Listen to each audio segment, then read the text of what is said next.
Thank you for joining us. This is Amr Shakil 5858. I am Amir Budnam. We are thankful to all international news resources. Following news have been reported by American, European, Asian, African, Australian channels and AP, AFP and Reuters news agencies. Now the headlines. Israel and its allies are preparing for Iranian imminent attack. America sent reinforcement. Trump campaign hacked by Iranian government. Some people accuse. Social Security and its future in America. 400 square mile Russian territory is now under the control of Ukrainian forces. In the region of Kursk, Greece wildfire. Athens is surrounded by smokes. Asks for European Union help. 4.4 Richter scale earthquake rattled Los Angeles on midday. No damage reported. Subscription or membership can be cancelled easily. Medical claims on online. Evidence of water on Mars. Is it true or not? Mr. Biden's consumer protection policies. Depiction of animals on London streets, buildings. Northern Lights in Canada. Now watch the channels.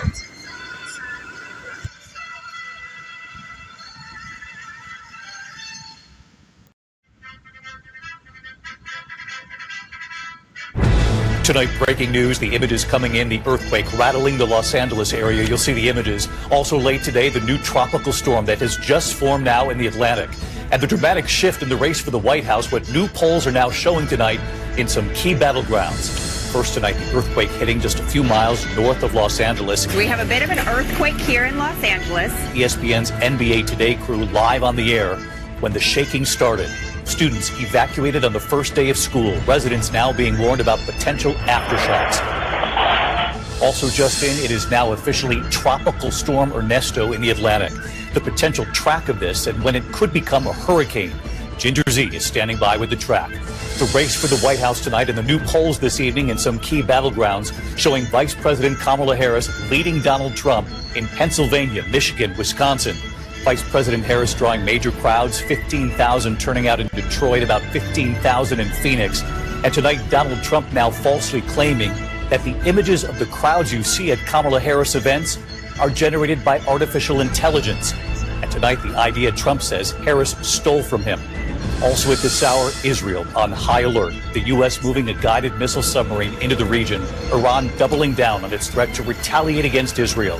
The war in Ukraine tonight, and for the first time, President Zelensky confirming a Ukrainian military offensive is underway, some 18 miles inside Russia.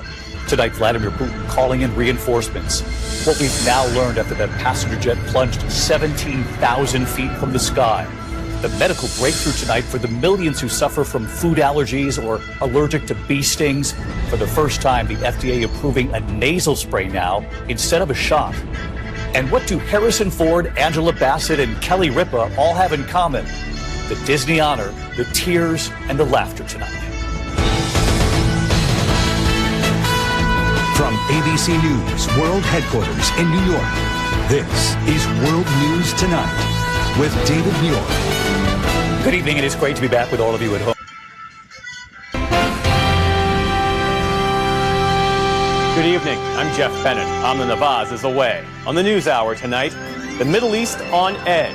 Israel and its allies ready their defenses, anticipating retaliation for strikes against Hezbollah and Hamas leaders. The Trump campaign is hacked in what appears to be the latest foreign interference in a U.S. presidential election.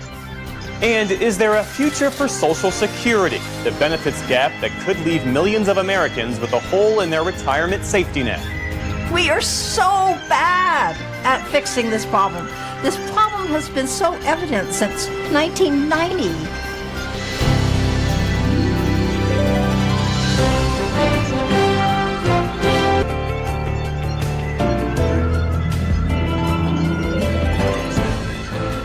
We start the day's other headlines in Russia. Ukraine's top military commander says his forces now control nearly 400 square miles of Russian territory in the region of Kursk, across from Ukraine's northeastern border.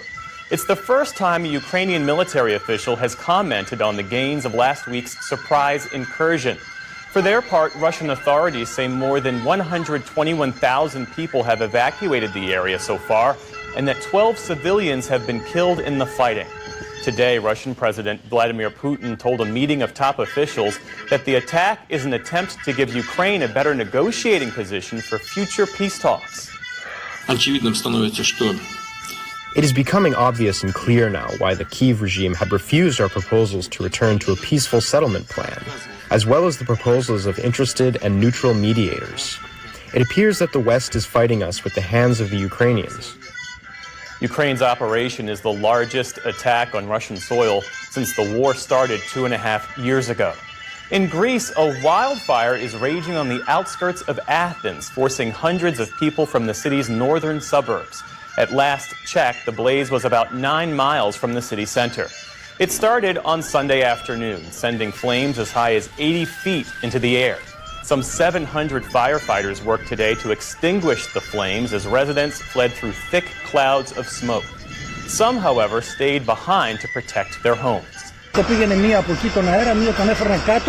wind would go in one direction, then in the other. The smoke was suffocating. I couldn't see. My eyes teared up. I couldn't breathe. I was 60 yards from the house and couldn't even see it. The fires have been fanned by intense winds and bone-dry conditions after recent heat waves. June and July were the hottest months ever recorded in that country. An earthquake rattled Los Angeles around midday today. The 4.4 magnitude quake was centered near the Highland Park neighborhood in the northeast section of the city. According to the U.S. Geological Survey, it could be felt as far south as San Diego and as far east as the Palm Springs desert region. There were no initial reports of injuries or damage. It comes less than a week after a 5.2 magnitude quake hit the area. The Biden administration has rolled out a broad new effort to improve customer service experiences by cutting down on wait times and red tape. The initiative spans a range of federal agencies and would include requiring companies to make it just as easy to cancel a subscription or membership as it was to sign up. It would also crack down on so-called doom loops and instead connect people with a live representative with the touch of a button. And it would urge healthcare companies to allow consumers to file their claims online. At today's White House press briefing, Press Secretary Karine Jean-Pierre said companies have prioritized profits over people. Americans are tired of being played for suckers, and President Biden and Vice President Harris will continue to use every tool available to protect Americans from corporate greed and practices that hit people in their pocketbooks. The proposals build on earlier Biden administration efforts, such as requiring airlines to automatically issue cash refunds and to reduce hidden fees to consumers. An administration official says that none of them would require congressional approval. Mars may be hiding an ocean of liquid water deep below its surface. That's according to a groundbreaking new study from the University of California that used data from NASA's now-defunct InSight lander. It suggests the water is stored in rocks 7 to 12 miles underground and could be enough to cover the planet in an ocean about a mile deep. Researchers believe the water likely seeped down billions of years ago when Mars had rivers and lakes. They say it would take drills and other equipment to confirm their theory. They could then seek out signs of microbial life. And on Wall Street today, stocks ended little changed ahead of a highly anticipated report on inflation due Wednesday. The Dow Jones Industrial Average lost 140 points after a wild run last week. The Nasdaq eked out a gain, adding 35 points. The S&P 500 ended unchanged on the day.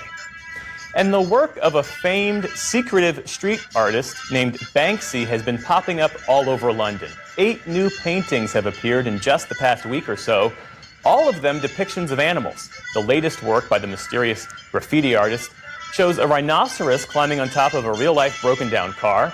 Just yesterday, onlookers gathered around a police call box that Banksy turned into a fish tank for piranhas. Other works have included a stretching cat on the side of a building and a mountain goat perched precariously on a ledge, among others. All right, still to come on the News Hour, Tamara Keith and Amy Walters break down the latest from the heated presidential race.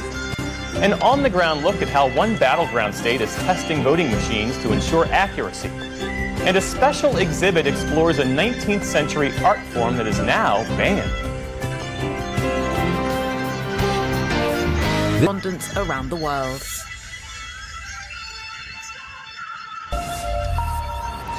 Welcome back once again to Night Watch here on France 24 with me, Jean-Emile Jameen. Let's take a look at your latest daily news.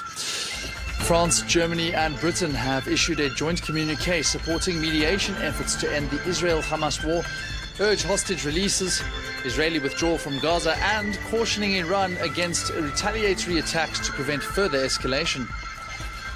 Then Venezuela's hardman leader, Nicolas Maduro, urges the state to use an iron fist after protests against his re-election as president. Maduro accuses the opposition of encouraging a coup against him, with those results contested not only domestically, but by most Latin American and Western states. And Los Angeles receives the Olympic flag from Paris as the City of Angels takes the baton as the next hosts of the world's largest sporting extravaganza.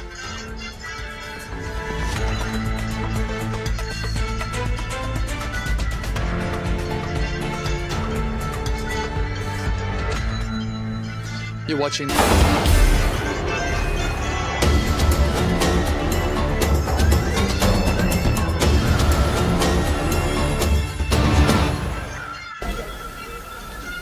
A vast landfill site in the Ugandan capital has collapsed, killing at least 21 people, the police said on Sunday, as the body count looks set to rise even further.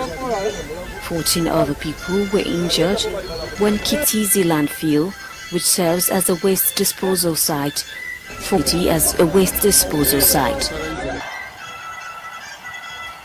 Recently re-elected Rwandan President Paul Kagame was inaugurated on Sunday in a lavish ceremony in Rwanda's capital, Kigali.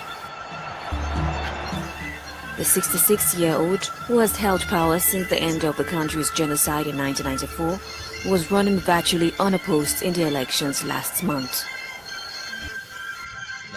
In 2015, Rwandans in a referendum voted to lift a two-term limit.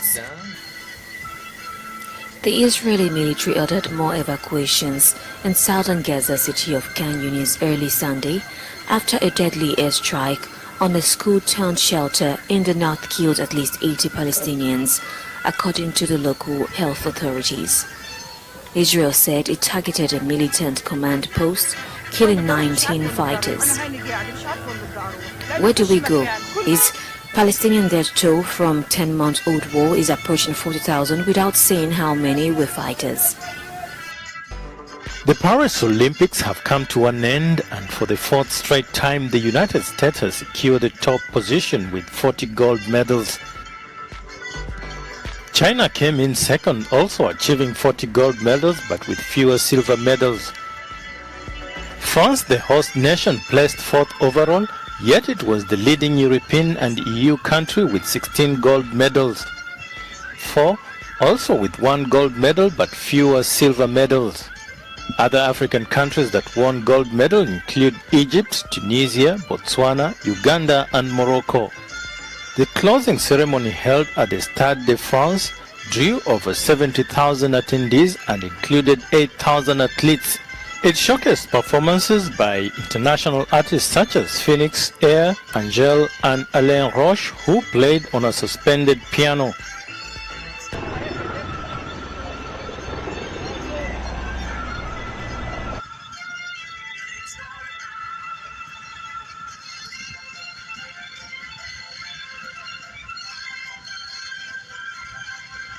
Problems for most of our pollinators, the only things that are doing really well, but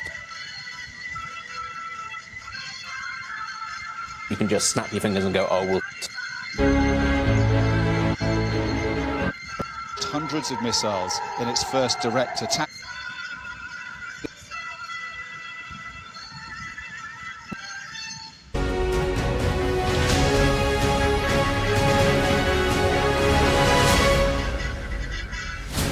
This is Sky News, the headlines. The family of a man who stabbed 3 people to death.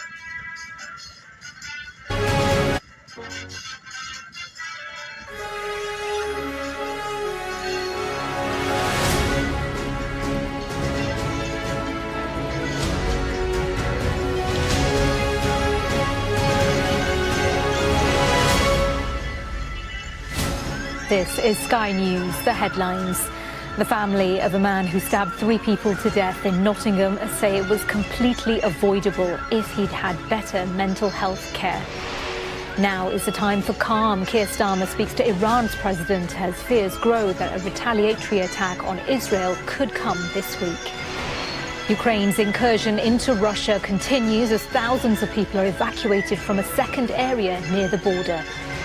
Greece asks for help as wildfires burn ever closer to Athens. Plus, a hero's welcome for Team GB as one Olympic legend confirms he's retiring.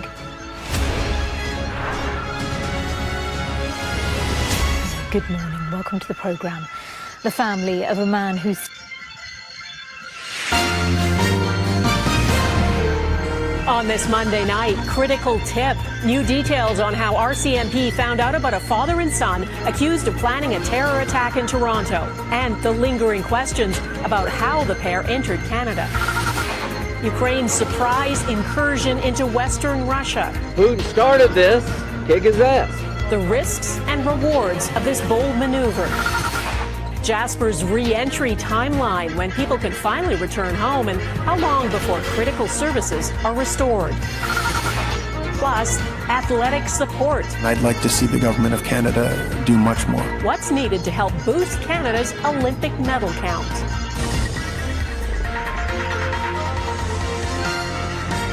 Global National with Donna Friesen. Good evening and thanks for joining us. There is new information. Let's turn to our NBC News correspondents covering the 2 presidential campaigns. Monica Alba is covering Vice President Harris, and Garrett Hake is covering former President Trump, and he's here with me on set. Thank you both so much for joining me. Monica, I want to start with you, though.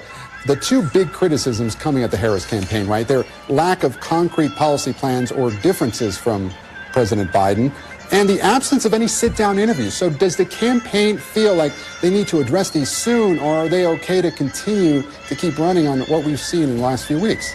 Well, it sounds like, Gabe, we're going to see the policy rollout first, and that's coming, according to Vice President Harris, sometime in the middle of this week. And I think it's by no accident that they're going to roll that out, let's say, sometime close to Wednesday.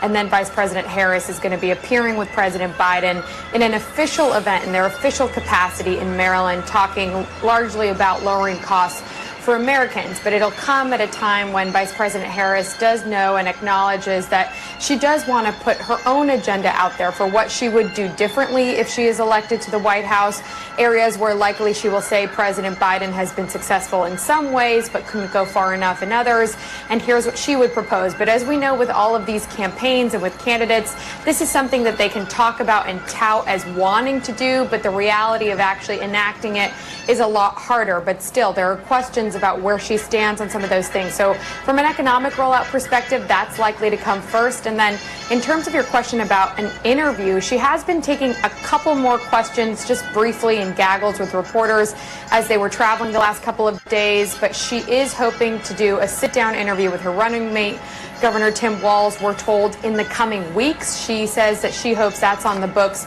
certainly by the end of August, but we know that the attention really largely will be on the DNC next week.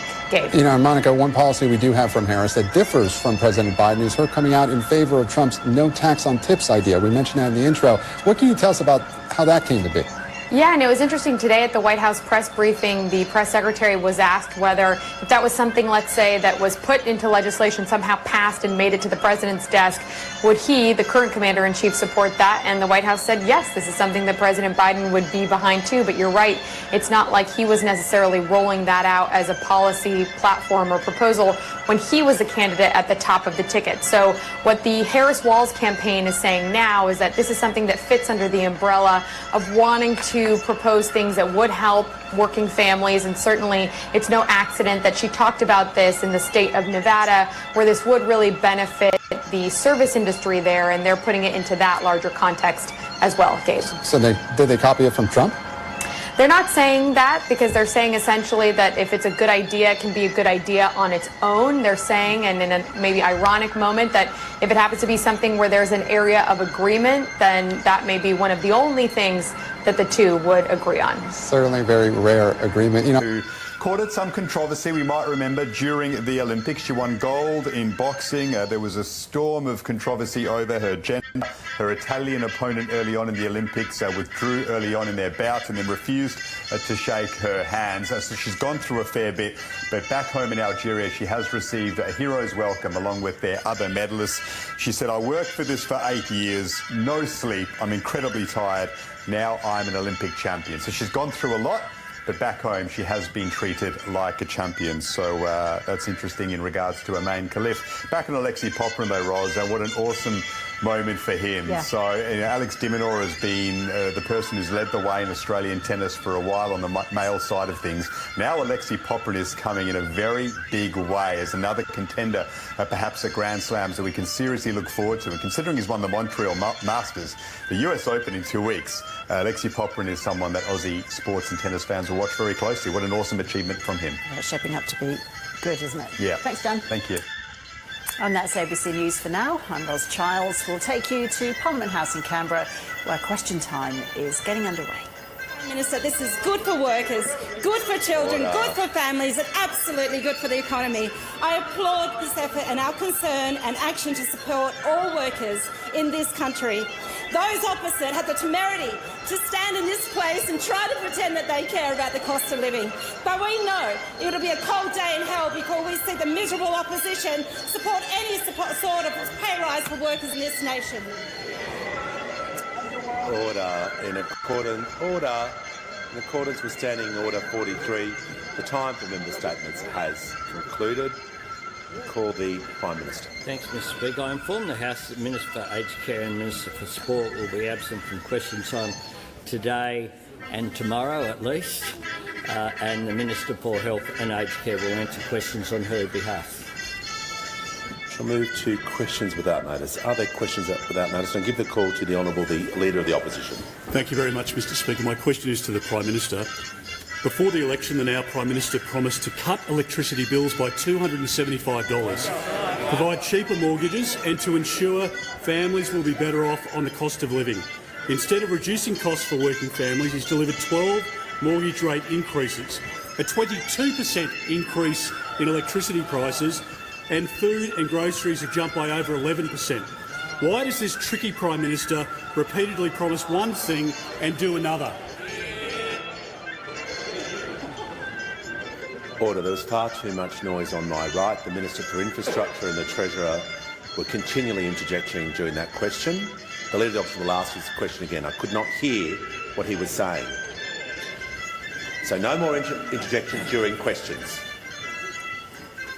The Leader of the Opposition has the call. With great pleasure. Thank you, Mr Speaker.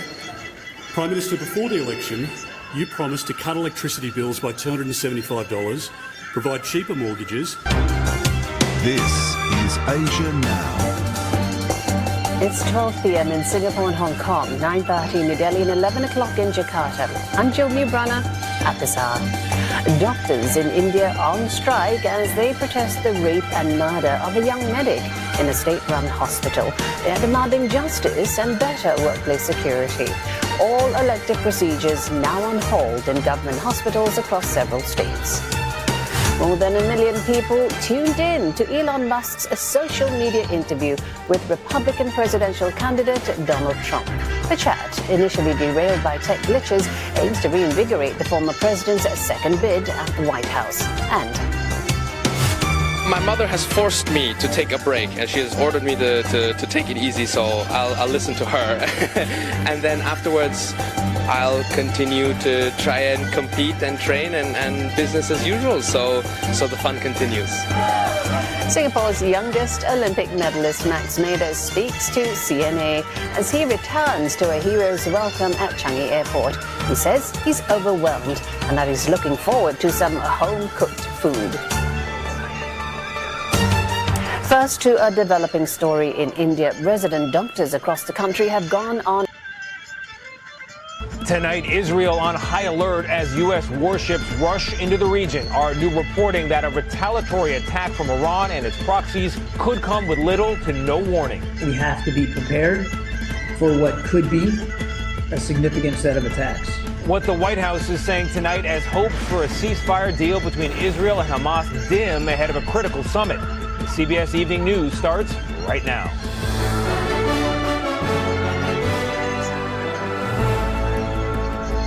Good evening, I'm Tony DeCopel in for Nora on what is becoming a busy Monday night. We are watching the Middle East as the White House says Iran and its proxies could launch a significant set of attacks inside. It's been an exciting few days for sky gazers. The Perseid meteor shower and the northern lights have been visible in some parts of the province. And there's still a chance to see the shower this week. CTV's Martin McMahon has more.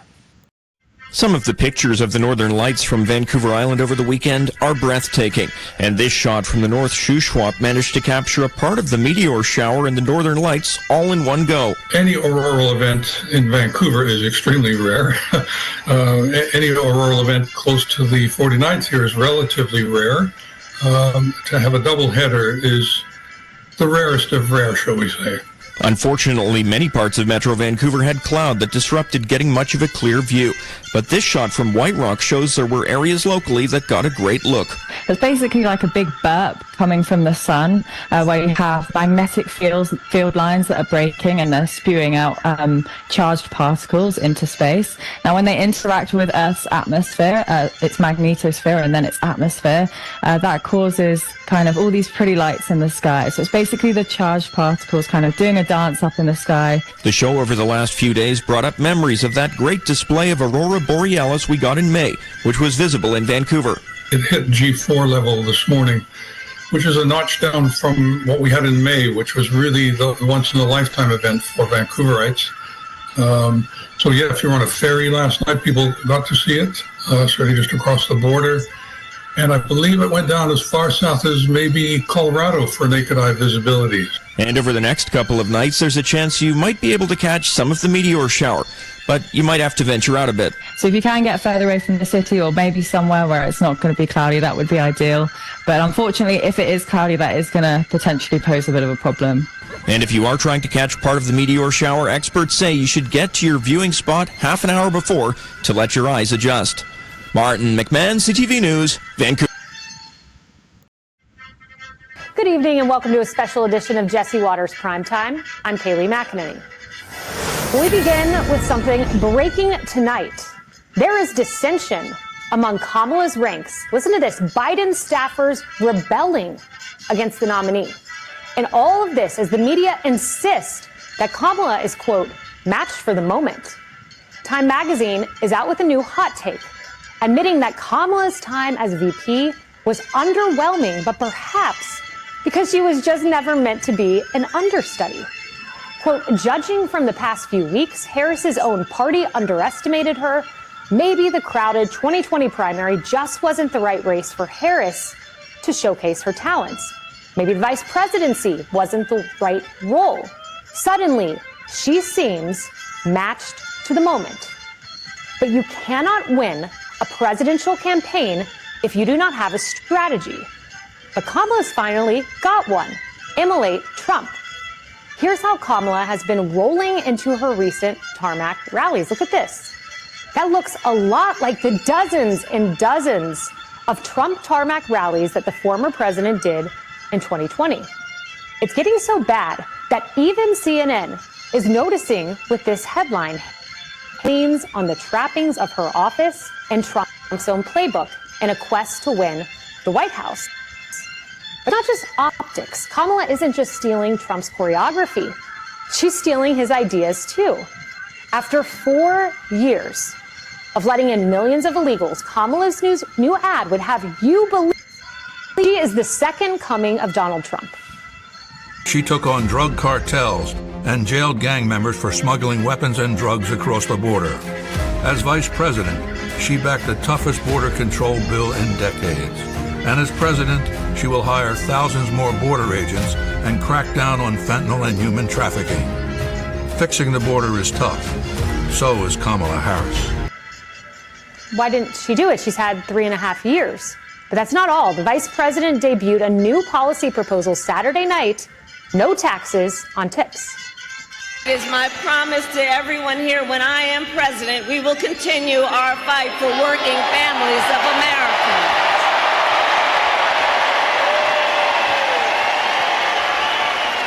including to raise the minimum wage and eliminate taxes on tips for service and hospitality workers. Right on cue. The media is fawning. This tipped wage piece is there's bipartisan movement here for this. Tipped wage workers are very important. Obviously, the backbone of the economy, specifically in a place like Las Vegas. And this is just one of those economic policies that will go to the heart of doing something directly for people. Well, the vice president has always said that she had a focus on the middle class and those that were aspiring to be in the middle class. And so eliminating taxes on tips will help people that go to work every day and bust their butts to keep. Welcome to Democracy Now!, democracynow.org, the War and Peace Report. I'm Amy Goodman. Officials in Gaza say more than 100 people were killed Saturday in an Israeli attack on a school and mosque, where thousands of displaced Palestinians had sought shelter. The attack on the El Tabin school in Gaza City was one of the deadliest individual attacks since Israel's war on Gaza began over 10 months ago. Rescue workers said they did not find a single full body among the dead, just body parts often destroyed beyond recognition. Survivors said Israel attacked the school during morning prayers. It's a mosque inside a school. People were praying the dawn prayer. They struck 3 missiles and one didn't explode. It's on the rooftop. Remains of people, children and women, the elderly were here. What did they do? Look, these are remains everywhere. They are from the displaced people who fled to here. Without a warning or anything, what can I say? I'm speechless. More than 100 were killed. There are still bodies under the rubble even now. Children are missing and some were injured. What can I say? Israel claimed Hamas was using the school as a command center. CNN's confirmed a U.S.-made GBU-39 small-diameter bomb was used in the Israeli strike on the school. The attack came just 2 days after the Biden administration notified Congress it's preparing to provide Israel with an additional $3.5 billion to spend on U.S. weapons and military equipment. Congress had approved the money as part of a $14 billion package for Israel in April. Zateo reports part of the new U.S. package includes a direct sale of 6,500 joint direct action munitions to Israel. In related news, Defense Secretary Lloyd Austin has ordered a guided missile submarine to head to the Middle East and for a strike group of fighter jets and Navy warships to sail more quickly to the region as Israel's bracing for possible retaliatory strikes from Iran and Hezbollah after Israel assassinated Hamas leader Ismail Haniyeh in Tehran and a top Hezbollah commander in Beirut. On Friday, Israel continued its assassination campaign by killing a Hamas commander in the Lebanese city of Sidon. Meanwhile, the U.S., Qatar, and Egypt have called on Israel and Hamas to resume ceasefire talks on Thursday in Cairo. Hamas responded by saying it supports the ceasefire proposal put forward by President Biden rather than any new plan. Democratic presidential nominee Kamala Harris and her running mate Minnesota Governor Tim Walz spoke before a crowd of over 15,000 in Arizona Friday in their largest rally to date. During Harris's speech, a group of protesters began chanting, "Free, free Palestine." The vice president paused to respond. And let me just say this on topic of what I think I'm hearing over there. Let me just speak to that for a moment, and then I'm going to get back to the business at hand.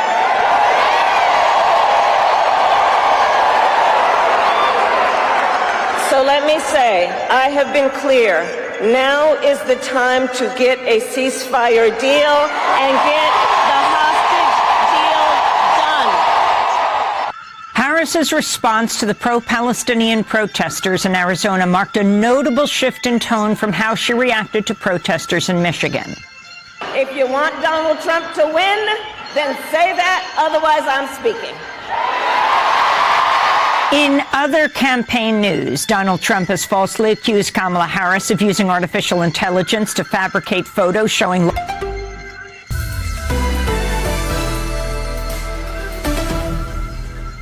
This is DW News, and these are our top stories. Leaders of the US, Germany, the UK, France and Italy have issued a joint statement calling for calm in the Middle East after warnings of an imminent Iranian attack on Israel. Defense Minister Yoav Gallant says Israel is in a state of vigilance and preparedness. Tensions have been mounting in the region over the killings of leading members of Hamas and Hezbollah. Ukraine says it seized almost 1,000 square kilometers of Russian territory since its troops crossed into the Kursk region on Tuesday. Russia's president is vowing to drive the troops out. Vladimir Putin accuses Kyiv of trying to sow unrest and to gain leverage ahead of possible peace talks. Greece has asked the European Union for help as thousands are forced to flee wildfires that have spread to the outskirts of Athens. Hospitals and homes near the Greek capital are being evacuated. Hundreds of firefighters and military personnel are trying to contain the blazes. You're watching DW News from Berlin. There's more on our website at dw.com.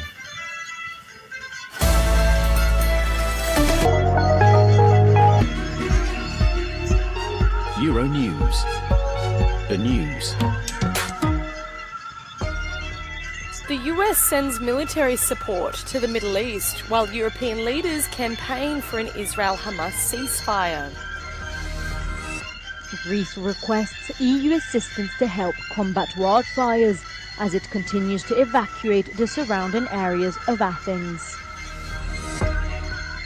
A venue at Seagate Festival hosts activities run by people with a disability in an effort to dispel the myths.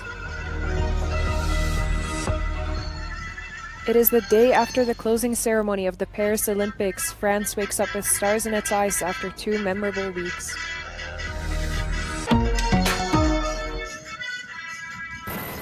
US defense. Thank you for watching and privilege of your time. This is Amir Shakil 5858. I am Amir Woodman. Have a good life.